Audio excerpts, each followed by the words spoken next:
गाड़ी हो या रिश्ता, अगर टूटेगा तो सहारा तो चाहिए ना। टूटेगा तो पता नहीं, पर गाड़ी का मैं बता सकती हूँ।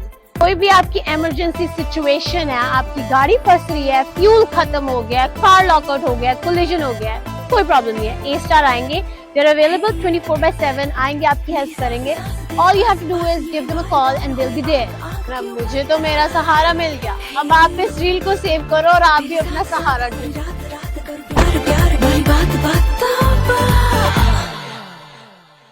Babe,